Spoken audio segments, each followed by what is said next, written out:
Salut, je vais vous montrer la technique pour récupérer des images depuis le site AliExpress pour les utiliser sur eBay. Donc par exemple, si vous aimez faire du dropshipping et que vous prenez les produits de AliExpress pour les revendre sur eBay, vous allez pouvoir avec cette technique prendre l'image qui est déjà présente sur le site, parce que normalement AliExpress bloque, en fait il vous empêche de prendre les images, vous ne pouvez pas récupérer les images directement sur le site et les utiliser ailleurs. Voilà. Donc je vais vous montrer une petite technique pour le faire facilement, c'est assez facile, vous faites ça en 5 secondes et c'est fait. Voilà, c'est parti. Alors là, comme vous pouvez le voir, on est sur un produit.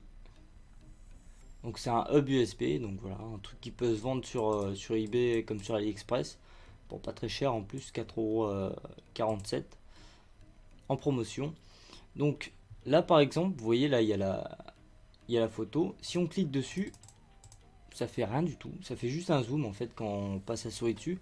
Mais quand on clique dessus, il n'y a rien qui se passe.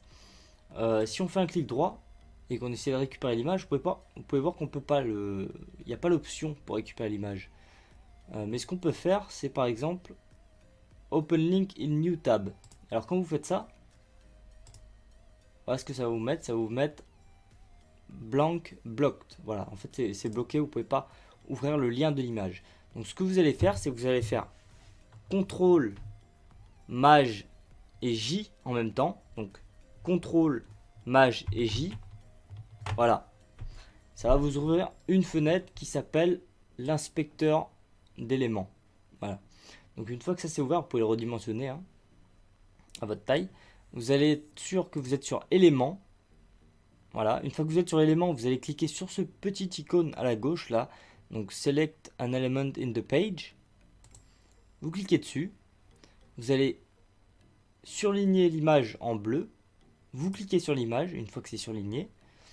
Et là, vous pouvez voir ici, là, on a une petite ligne qui s'est mise en bleu. Donc ça a sélectionné l'image. Et là, dans le code source de la page, ça va vous donner le lien de l'image, voilà, qui n'est pas accessible directement en cliquant sur le site. Donc là, ce que vous allez faire, c'est que vous allez venir sur le lien de l'image qui se trouve juste là, là. Là, vous pouvez voir, on voit l'image là. Vous allez faire un clic droit, ok, un clic droit, et vous irez dans Open in New Tab. Voilà, ça va vous ouvrir le lien de l'image dans un nouvel onglet.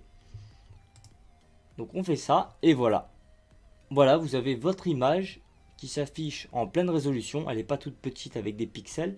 Elle s'affiche en pleine résolution. Vous n'avez plus qu'à faire un clic droit et Save Image. Voilà. Et ici, vous pouvez la renommer Hub USB, par exemple pour moi.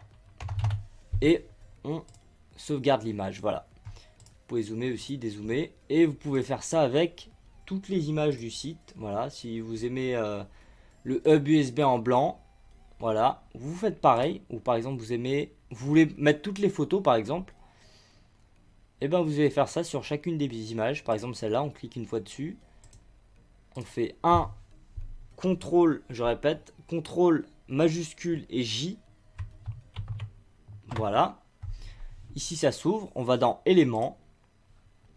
Encore une fois, on reclique sur ce petit icône. Donc, select an element in the page. Voilà. Ça s'allume en bleu. On vient sélectionner l'image. On clique. On va sur le lien. Clic droit sur le lien. Open in New Tab. On clique. Et on est l'image. Voilà. Plus qu'à sauvegarder. Save Image As. Et voilà. Vous pouvez récupérer toutes les photos grâce à cette astuce et les mettre soit sur votre site e-commerce, soit sur eBay, Amazon, tous les sites que vous voulez. Voilà, c'était la petite astuce. Ciao.